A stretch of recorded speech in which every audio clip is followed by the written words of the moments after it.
than it currently is. But you know what? At the end of the day, we're going to vote against it. We're going to march against it. We're going to continue shouting about it, because we must take the NHS from these horrible, horrible people. Thank you, everybody. Solidarity. Until you read the actual bill and realise that it does nothing of the sort.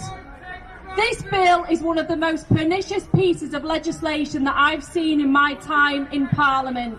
Private companies, and it unashamedly moves to privatise the NHS.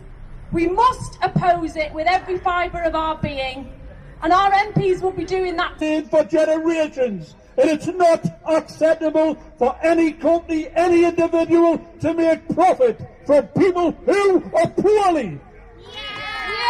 And that's why we need to do anything. Good evening, everyone, and solidarity from all of us here in Parliament that have been voting against the bill, but also those of us that have come down. Living off its NHS trained staff, often living in NHS premises and using the NHS logo. NHS staff totally exhausted from COVID. Where does the government's money go? On COVID and public health, £37 billion.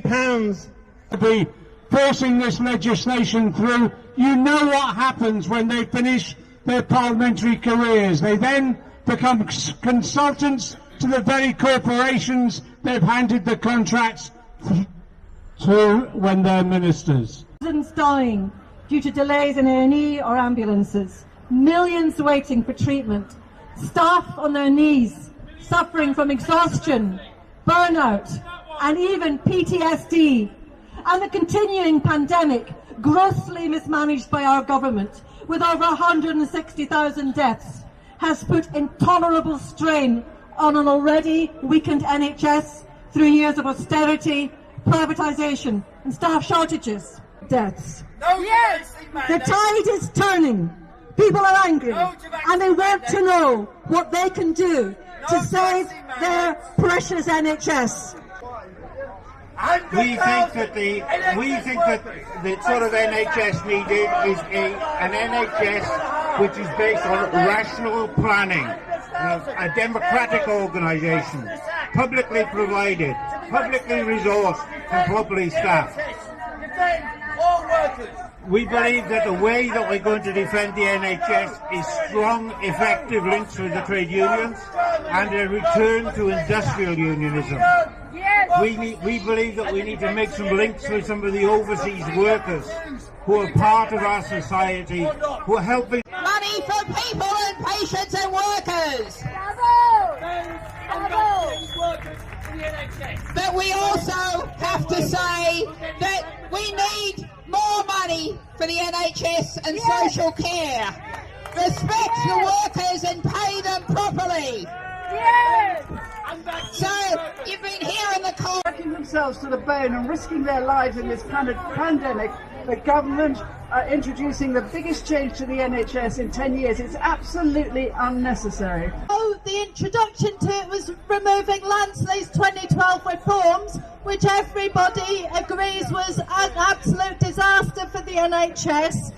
It's actually introducing stuff that could be even more dangerous. For example, the potential to break up the NHS, including national pay bargaining, just as we're entering pay ballots for all the unions in the health service.